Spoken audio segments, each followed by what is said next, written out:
श्री कृष्णा श्री कृष्णा श्री कृष्णा श्री कृष्णा। गुरुर्ब्रह्मा गुरुर्विष्णु गुरुर्देवो महेश्वरः गुरु साक्षात् परं ब्रह्म तस्मै श्री गुरवे नमः। तस्मै श्री गुरवे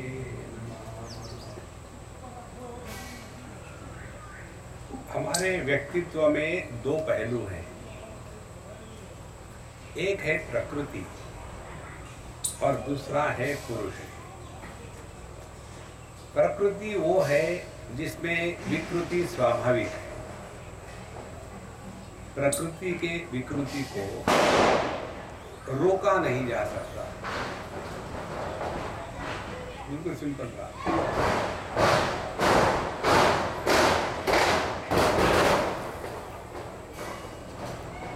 प्रकृति की विकृति को रोका नहीं जा सकता क्योंकि वो उसका स्वभाव है। तो उसके साथ कैसा डील करें?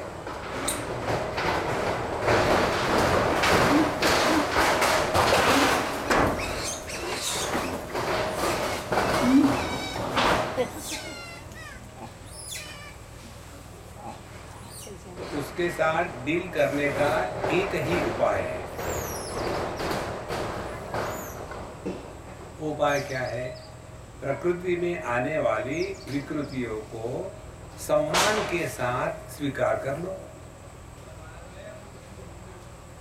जैसे डायबिटीज कैनॉट बी क्योर्ड, हमको डायबिटीज के साथ रहना पड़ता है।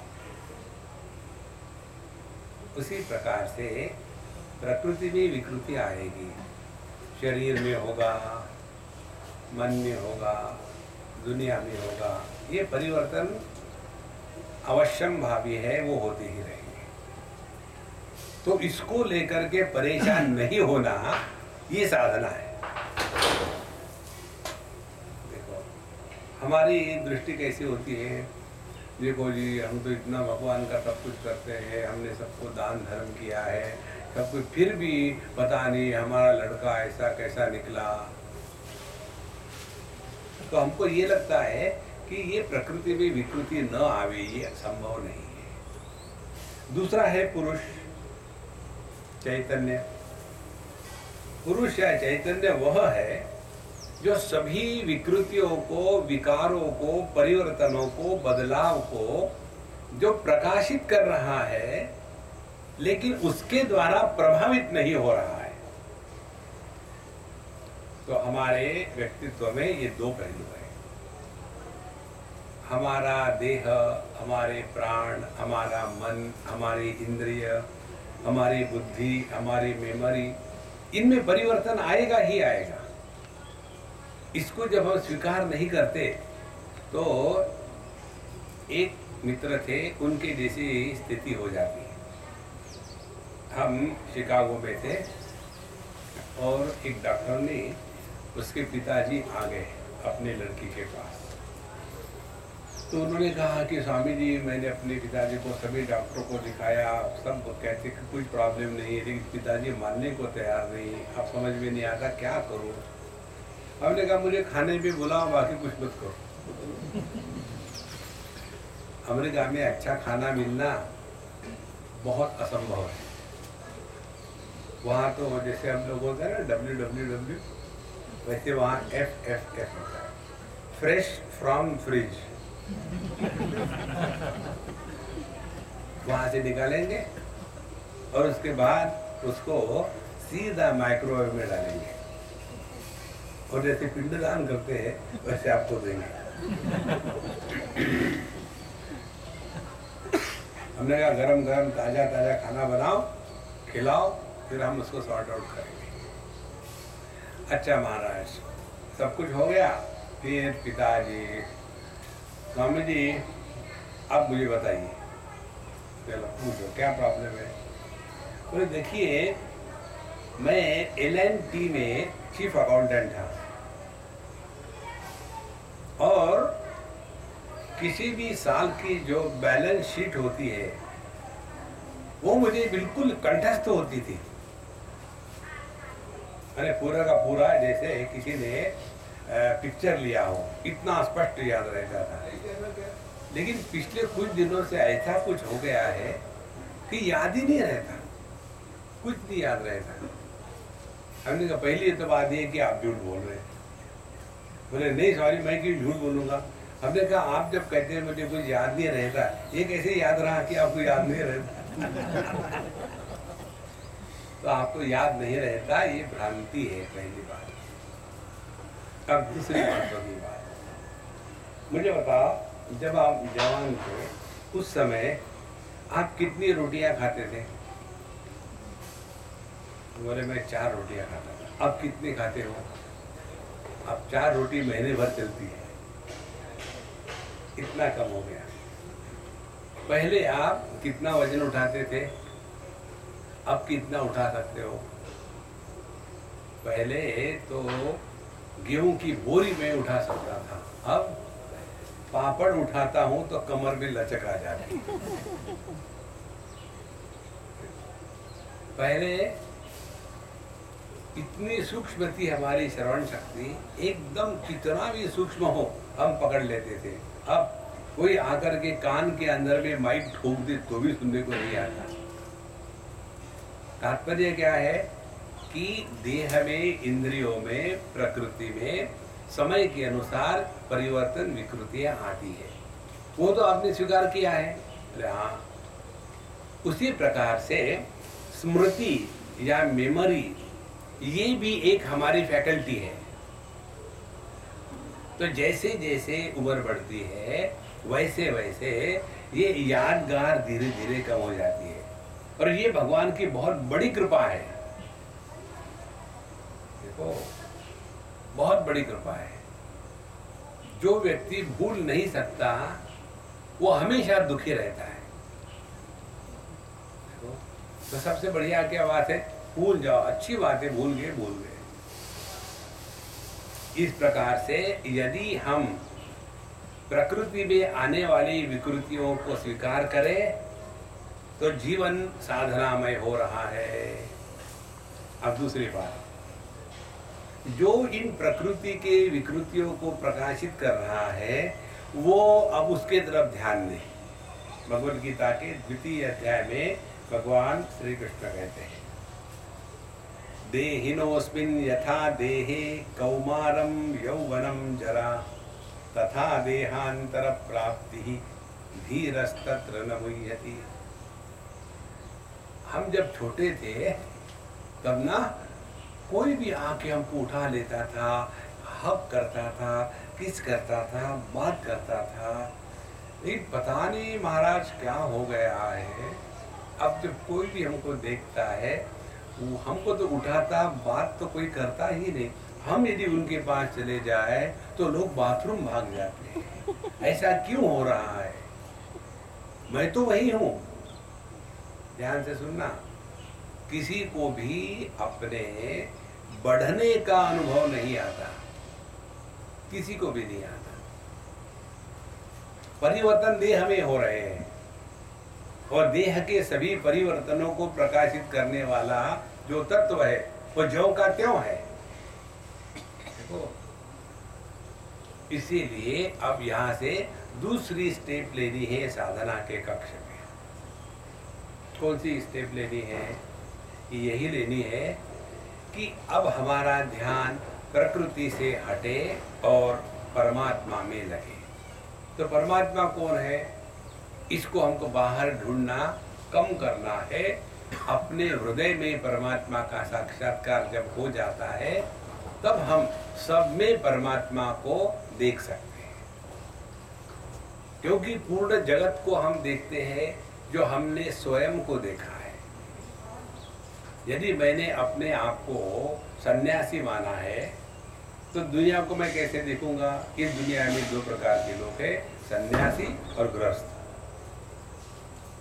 यदि मैंने अपने आप को पैसे के साथ जोड़ दिया, पैसे की उपाधि जोड़ दी और मैं अमीर बन गया या गरीब बन गया, तो पैसे की उपाधि से दोनों बनते हैं, अमीर और गरीब, उपाधि एक ही है। तो वो यदि मैंने अपने पर चढ़ा ली तो दुनिया को मैं कैसे देखूंगा? ये दुनिया में दो प्रकार के लोग हैं, अमीर और गरीब। यदि मैंने अपने आप को देह के साथ जोड़ लिया कि मैं पुरुष हूं, तो दुनिया में कितने लोग हैं? दो प्रकार के लोग हैं, स्त्री और पुरुष। यदि मैंने अपने आप को उम्र के साथ जोड़ लिया तो ये दुनिया में दो प्रकार के लोग हैं, बुढ़ाओ मेरे जैसे, जवान बाकी। तो ये दुनिया को हम वही देखते हैं जो हमने अपने को पहचाना है। ये सिद्धांत है।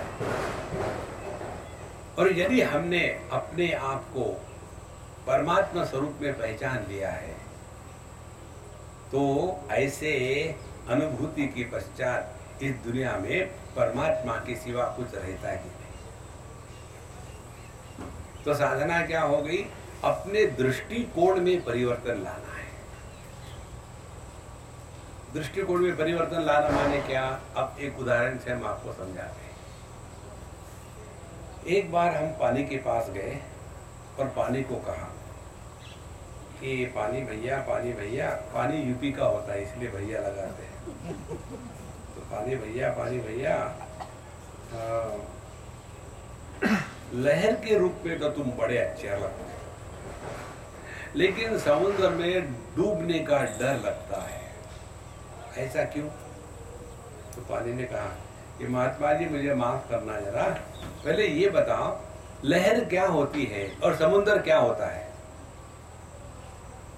पानी ये बात कभी समझ ही नहीं सकता कि लहर क्या है और समुद्र क्या है।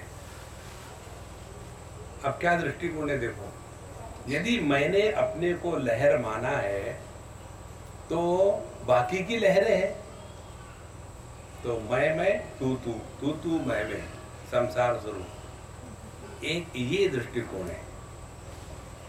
दूसरा दृष्टिकोण कौन सा है? अब ये लहर ने दूसरे लहरों के साथ कंपटीशन करना, झगड़ा करना, मैं तुमसे अच्छा हूँ, तुमको क्या आता है। देखो हमने ये कितने जगह देखा है, और इसी कारण से हम अपने साथ कन्हैया को छोड़ के किसी को नहीं ले जाते। एक बार बम्बई में हमारे लेक्चर पूरा हो गया करीबपुरी आश्रम में, और एक कोई भव्य शरीर खादीधारी आ गए, आकर के और नया बड़ा फूल की माला हार ले आए, फिर इतने बड़े बड़े 2 फल के टोकरे लाए नौकरों के साथ महाराजा के। तो मैंने सब वही बांट दी, क्योंकि रखूंगा कहाँ। कई बार लोग मुझे बढ़िया चित्र देते भगवान कृष्ण का, तो मैं इसको कहाँ लटकाऊँ? उसके साथ दीवार भी दो ना, लटकाऊँ कहाँ उसको? तो मैंने सब बांटवा दिया। हाँ, फिर कहते कि महाराज आपका प्रोग्राम फिक्स करना है तो मुझे आपके सेक्रेटरी से बात करनी है, तो सब बात विस्तार से हो जाएगी। आपके सेक्रेटरी कहाँ है? हमने कहा वो द्वारका में रहते हैं। तो बोले उनका नाम है SV यादव, उनसे जाके बात कर। जब हमने ऐसा कहा तो जो हमको जानते हैं वो हंसने लगे, और ये महात्मा जी क्या हो गया, तो क्यों हंस रहे? उनका पता हमको कैसे पता चलेगा? वहाँ जाके पूछ लो किसी को, SV यादव सब जानते हैं। अब वो परेशान कैसे करें, क्या करें? फिर किसी को पूछा उन्होंने, बोले स्वामी जी कहते हैं SV यादव माने श्री कृष्ण वसुदेव यादव, वो स्वामी जी का सेक्रेटरी है और वो सब अरेंजमेंट करता है। तो हम जहाँ भी जाते हैं तो हमारा सेक्रेटरी जितना बढ़िया काम कर सकता है हम भी नहीं कर सकते। उस पर छोड़ दिया है भारत तुम्हारे हाथों में। नहीं तो क्या हो जाता है, दुनिया भर के सेक्रेटरी, प्रेसिडेंट और इनर सर्कल और आउटर सर्कल, और जैसे रिंग रोड होते हैं ना, inner ring road, outer ring road, और फिर महात्मा जी को मिलना है तो इसके थ्रू उसके थ्रू, कुछ चक्कर नहीं, एक हमें आवाज देती है। अन्यथा हम बहुत बोझा अपने पर ढो लेते हैं। तो इसीलिए जब यह सापेक्षता का व्यवहार होता है तो उसमें थोड़ी खटखट होगी ही, तो उसको स्वीकार करो। अब जैसे अपने ऊपर में बंदर बैठे हैं, अब ये बंदरों से झगड़ा करेंगे क्या? और झगड़ा करोगे भी तो हार जाएंगे। तो बेस्ट वे है कि एक्सेप्ट करो उनको जैसे है और आगे चलते रहो, बस पहली बात। अब दूसरा रिश्ता, दूसरा स्टैंड पॉइंट, दूसरा एंगल, लहर का रिश्ता समुद्र के साथ। जब लहर के साथ रिश्ता था तो क्या था? Competition, jealousy, holier than the I am closer to God, not you like you. झगड़ा शुरू हो गया। अब लहर का समुद्र के साथ रिश्ता क्या होगा? लहर समुद्र के साथ कंपटीशन करेगी, जेलस होगी, फिर क्या होगा? एक ही होगा, लहर समुद्र के प्रति समर्पित होगी। ये दूसरा स्टैंड पॉइंट। अब तीसरा, समुद्र का लहरों के प्रति क्या रिश्ता होगा? क्या समुद्र कहेगा tsunami I hate you, ripple I love you? नहीं, समुद्र के लिए ना तो सुनामी बुरी है, ना तो छोटी से रिपल अच्छी है। वो तो सब उसी का विस्तार है। नमे द्वेषोस्ति न प्रियः। भगवान कृष्ण जब कहते हैं इस दुनिया में मुझे ना तो कोई प्रिय है, ना तो मैं किसी से द्वेष करता हूं। देखो, third stand point. Fourth stand point, पानी के दृष्टि से देखो, ना तो समुद्र कारण रूप से उपलब्ध है, ना तो लहरें कार्य रूप से अस्तित्व में है। पानी के दृष्टि से यह कार्य कारण भाव केवल मिथ्या बन जाता है, इसकी कोई सत्ता नहीं। अब ये चार जो स्टैंड पॉइंट है उसको जीवन में उतारना माने साधना। तो पहला कौन सा स्टैंड पॉइंट था? लहर वर्सेस लहर, मैं वर्सेस तू। उस दिन हमने आपको एक कविता सुनाई थी ना, शादी के पहले तो केवल मैं ही मैं ही मैं ही मैं। शादी हो गई, पहले साल तक तू ही तू, तू ही तू, तू ही तू। कारण क्या है? शादी के बाद जो पहला साल होता है उसको कहते हैं चंद्रमुखी सीजन। उस समय पहले साल शादी के बाद जब पति कहता है पत्नी को मेरे लिए जरा एक कप कॉफी ले आना, और वो यदि सांभर दे दे पीने के लिए तो भी अच्छा लगता है। कारण क्या है? चंद्रमुखी सीजन है। एक साल पूरा हो गया, दूसरा साल शुरू हो गया। जरा एक कप चाय मिलेगा? कितनी चाय पीते हो दिन भर में? कोई नहीं मिलेगी चाय। सूर्यमुखी सीजन शुरू हो गया। दूसरा साल सूर्यमुखी, गर्मी आने लग गई। उसके बाद तीसरे साल से आखिरी दम तक के एक ही सीजन है, ज्वालामुखी।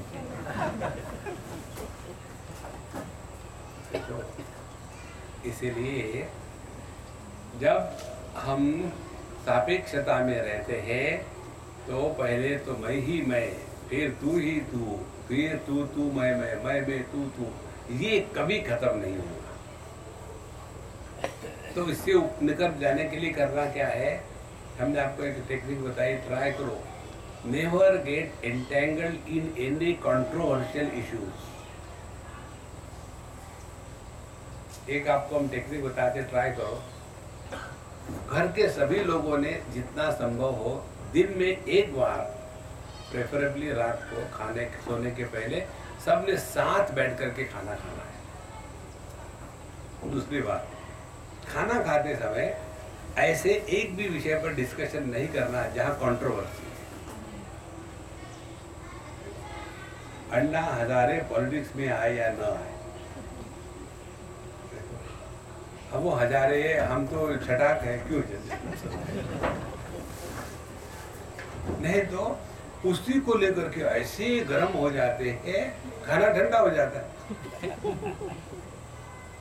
तो कभी भी कंट्रोवर्शियल इश्यूज में कभी डिस्कशन नहीं करना घर में। जैसे आप सब लोग यहाँ मानव परिवार की फैमिली है, तो यदि अपने आप को शांत प्रेम से एक दूसरे के साथ रहना है, never get involve in any controversial issues, तब मन शांत रहेगा। तो पहली साधना हो गई, हमने ये लहर के वर्सेस लहर, मैं के वर्सेस तू, इससे हम ऊपर उड़ गए।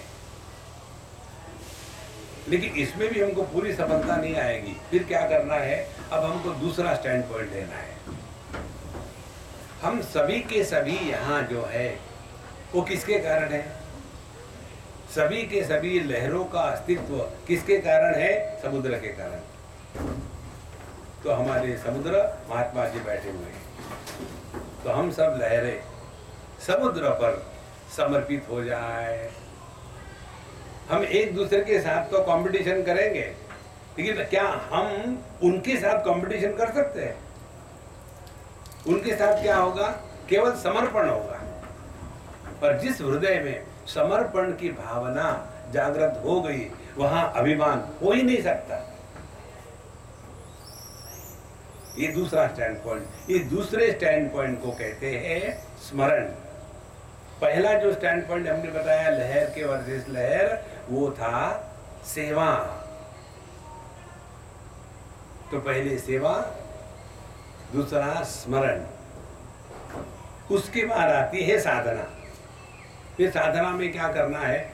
जब हम किसी के प्रति समर्पित होकर के कार्य करते हैं, तो जिसका समर्पण हो गया है उसमें ईगो जागृत हो ही नहीं सकता। तो साधना क्या है? ईगो को बनाना नहीं, ईगो को घोल देना एकदम। मैं सेवक सचराचर रूप स्वामी भगवंत। इस जगत में इस सेवा भाव को लेकर के चले, और ये संपूर्ण जगत क्या है? उसी की महिमा है। देखो, इसको ऐसा समझ लो, हमको कुत्ते बिल्कुल अच्छे नहीं लगते।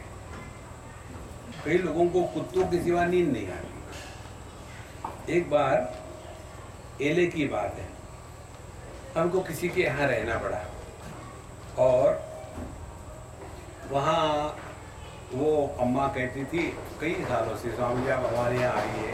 तो एक बार उन्होंने कह दिया, अच्छा आपके यहाँ स्वामी जी इस समय आएंगे। अकेली लेडी, एल्डरली लेडी। जब हम उनके घर में गए तो उनके यहाँ 9 कुत्ते और 11 बिल्लियाँ, वही उसकी सब पार्टनर। बड़ा मकान, पैसे की कमी नहीं, दरवाजों को होल लगा के रखे हैं, एक में से कुत्ता जाएगा, दूसरे से बिल्ली आएगी। और मैं काफ़ी थका हुआ, तो मैं डायरेक्टली फ्रिज के पास गया कुछ ठंडा पीने के लिए, क्योंकि वो अम्मा कुत्तों भी बिजी थी। तो जैसे मैं गया तो फ्रिज के ऊपर एक बड़ा स्टिकर लगा हुआ था, यह घर कुत्ते और बिल्ली की आवश्यकता पूरा करने के लिए है। आपको यदि कठिनाई होती तो आप घर के बाहर जा सकते हैं। अब मैं अमेरिका में जाऊं तो जाऊं कहाँ? अब वो कुत्तों के साथ मुझे रहना पड़ा। हम बैठे सोफा सेट पर, आकर के कुत्ता बैठेगा और वो कहेगी देखो Swami ji, he loves you. हमने कहा कोई लड़की होती तो मैं मान भी लेता, ये कुत्ते को आए ढूंढा। देखो, लेकिन अब उनके घर में रहना है तो हम ऐसा थोड़ी कह सकते, यस अम्मा, he is such a cute dog, what is his breed, is it a Murrah? No, Murrah is a buffalo, this is a bulldog.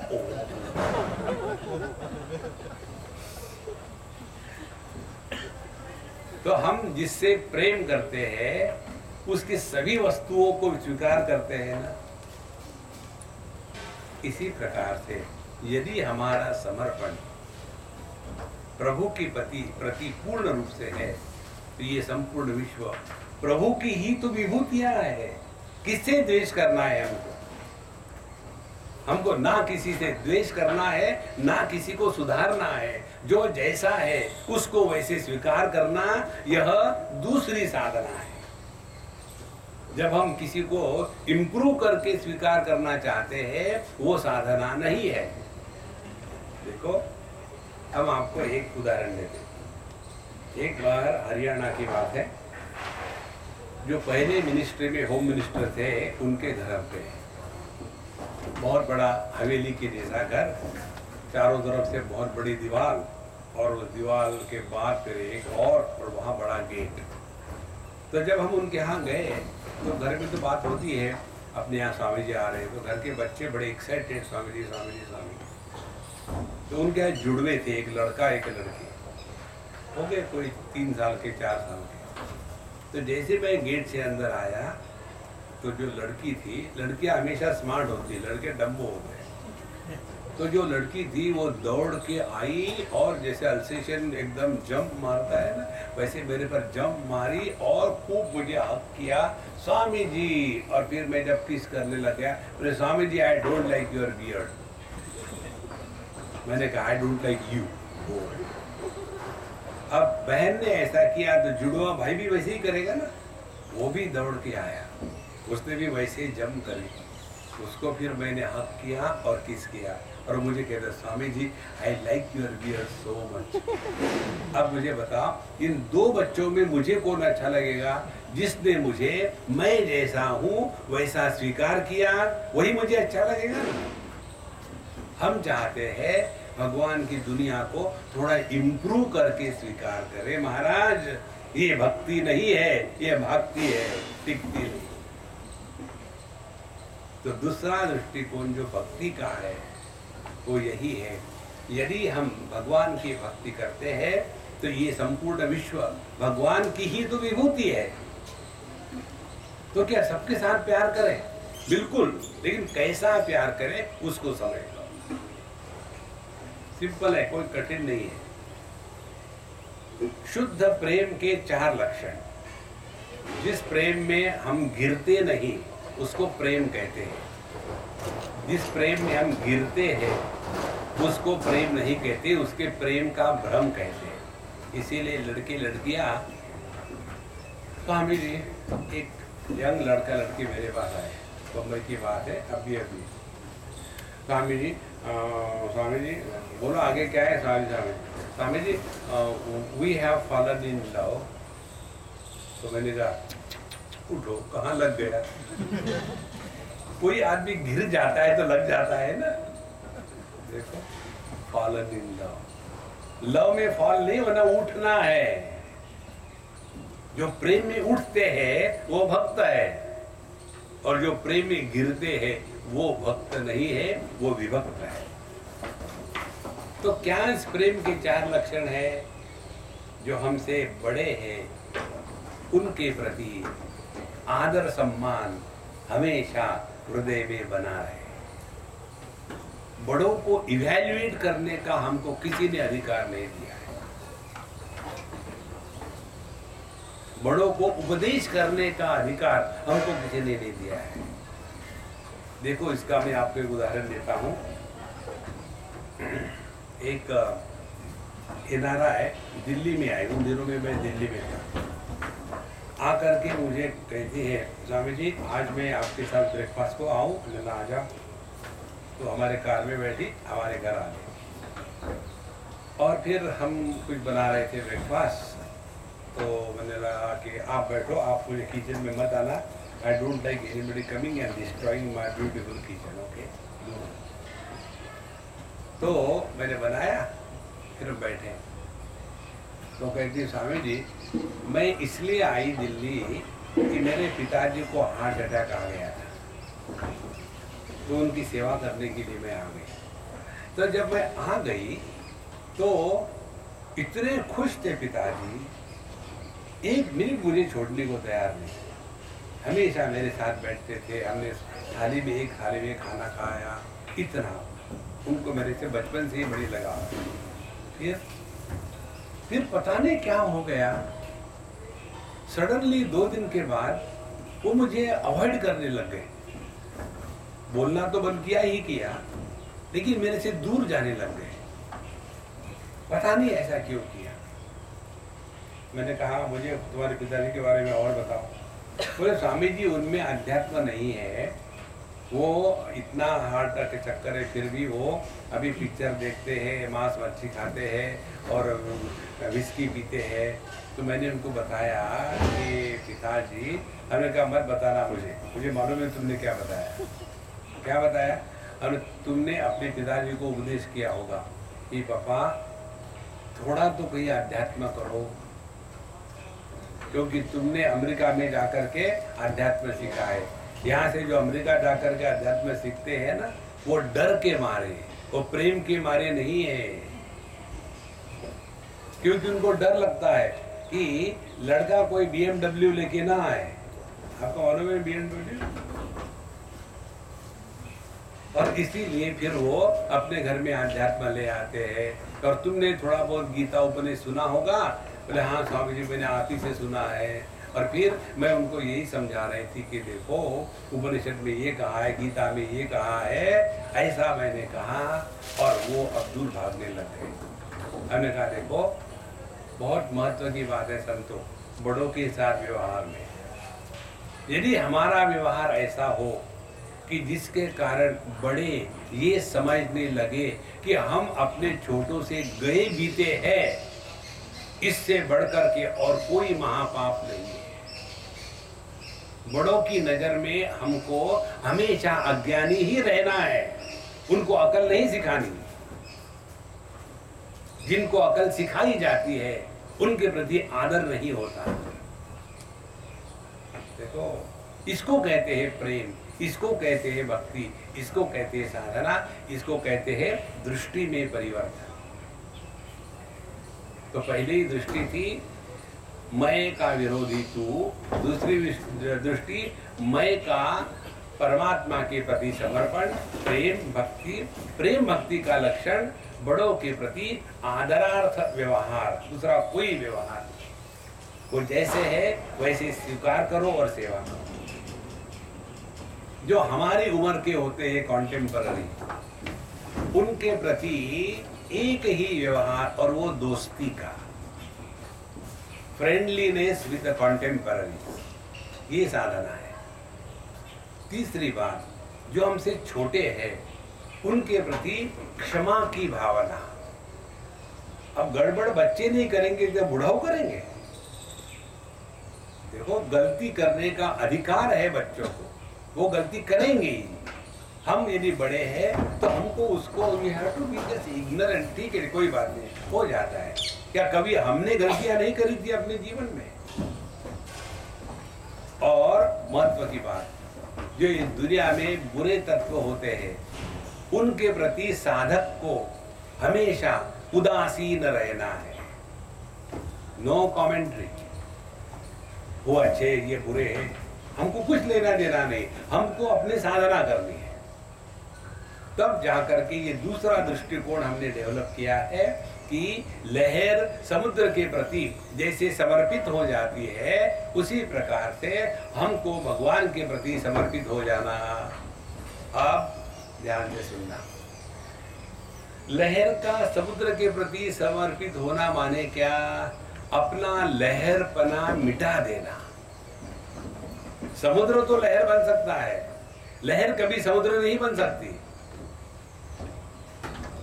देखो इसीलिए जिसका भगवान के प्रति समर्पण का भाव जागृत हो गया, उसके लिए जितना समर्पण नम्रता भगवान के प्रति है, उतनी ही दृष्टि सृष्टि के सभी के प्रति हो गई। और कैसी? ये 4 प्रकार से। अब तीसरा दृष्टिकोण, समुद्र का लहरों के प्रति क्या भाव होगा? समुद्र के दृष्टि से कोई अच्छी नहीं, कोई बुरी नहीं, क्योंकि जो पैदा हुई मुझ में ही पैदा हुई, जो खत्म हो गई वो मुझ में ही वापस आ गई। तो समुद्र के दृष्टि से कोई अपना नहीं, कोई पराया नहीं। तो साधना के क्षेत्र में हमको अपने हृदय से ये भाव निकाल देना है कि कोई अपना है, कोई पराया है। देखो, ये अपने पराये का जो भाव है ना, यही से तो भगवत गीता प्रारंभ हो गई। मामका पांडवाश्चैव किम कुर्वत संजय। मेरे बच्चे और पांडु के बच्चे क्या कर रहे थे? दोनों एक ही वंश के थे। पांडव भी कौरव ही थे। कौरव माने क्या? पूर्व वंश में जो है उनको कौरव कहते हैं। जैसे दशरथ के पुत्र को दाशरथ ही कहते हैं, उसी प्रकार से पूर्व वंश के जो बच्चे हैं उनको कौरव कहते हैं। तो पांडव भी तो कौरव ही थे, लेकिन उनको अलग कर दिया। ये बड़े भाई के बेटे, छोटे भाई के बेटे। जहां ये मैं और मोर तोर तय माया, यहीं से ये माया का धंधा शुरू हो जाता है। इसलिए संतो, ये बहुत महत्व की बात है कि हम जगत के साथ व्यवहार करते समय किसी प्रकार का अपना पराये का भाव हृदय में न आने दें, नहीं तो फिर अपना संसार शुरू हो जाएगा। अब आखिरी दृष्टिकोण कौन सा है? पानी के दृष्टि से समुद्र और लहरें, इनकी क्या स्थिति है? शुद्ध चेतन सत्ता के दृष्टि से इस विश्व की क्या स्थिति है? ये अंतिम स्थिति है, इसको सूक्ष्मता से समझ लेना। विषय अनेक है, इनमें से एक विषय को पकड़ो। समझो रूप रंग को हमने पकड़ा, फिर चार में से एक पर आ गया। अब रूप रंग अनेक है, इन रूप रंग को प्रकाशित करने वाली दृष्टि एक है। तो अनेक रूप रंग से हटे दृष्टि पर आ गए। दृष्टि के अनेक भेद है, मान्यत्व, पटुत्व, कभी दिखता है, कभी नहीं दिखता, कभी कैटरेक्ट आ गया है। तो ये दृष्टि के अनेक भेद है, इनको प्रकाशित करने वाला मन एक है। मन में वृत्तियां अनेक है, लेकिन इन सभी वृत्तियों को प्रकाशित करने वाला जो चैतन्य का प्रकाश है वो एक है। तो साधना क्या हो गई? अनेकता से एक की ओर अग्रसर होना, यह आध्यात्मिक साधना है और कुछ नहीं है। तो अनेकता से एकता की ओर कैसे जाते हैं? साधना के दृष्टि से पहले तो हम पूरा ऑर्केस्ट्रा लेकर के भगवान का भजन शुरू करते हैं, फिर धीरे धीरे सब इंस्ट्रूमेंट छोड़ दिए, भजन कीर्तन छोड़ दिया, फिर हमने एक ही भगवान का नाम लिया, एक ही मंत्र लिया, ओम नमो भगवते वासुदेवाय। पहले मंडली थी, अब मंडली भी नहीं, हम अकेले हैं। हम एक है, हमारा मंत्र एक है और एकाग्रता से उसका उच्चारण हो रहा है। ओम नमो भगवते वासुदेवाय। ओम नमो भगवते वासुदेवाय।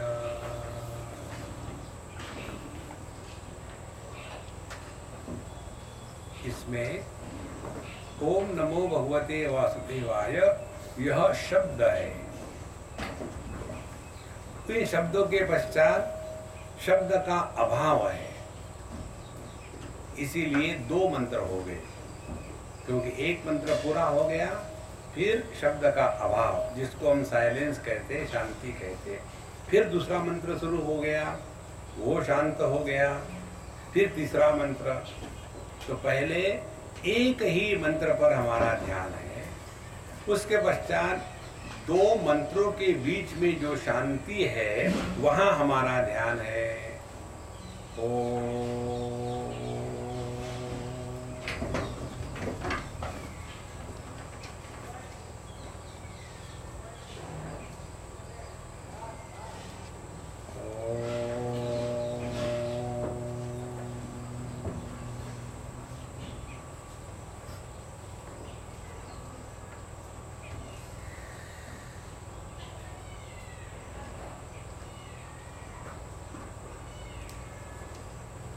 पहले शब्द के तरफ ध्यान, बाद में शब्द के अभाव के तरफ ध्यान।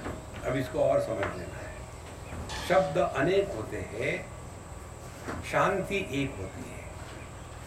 शब्द निर्माण होते हैं, थोड़े समय तक रहते हैं, फिर नष्ट हो जाते हैं। शांति निर्मित नहीं है, अनेक नहीं है, नष्ट हो गई ऐसे लगता है लेकिन नष्ट नहीं होती।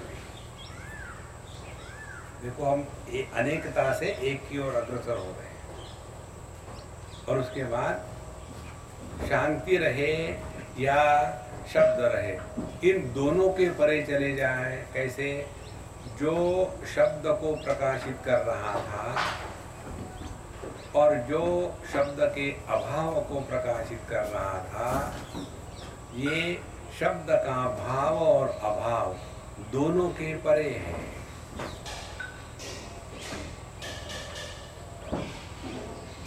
यदि हम इस स्थिति में पहुंच गए तो दुनिया में आग लग जाए, आपकी शांति भंग नहीं होगी।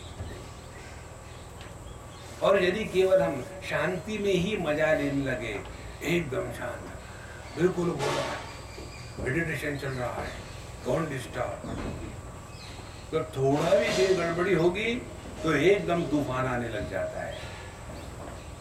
देखो, कई बार ऐसा होता है ना कि मेडिटेशन के लिए बैठ लेते, घर में मेडिटेशन करना, डिस्टर्ब मत करना, बाहर बोर्ड लगा देंगे, meditation in progress, take a D2,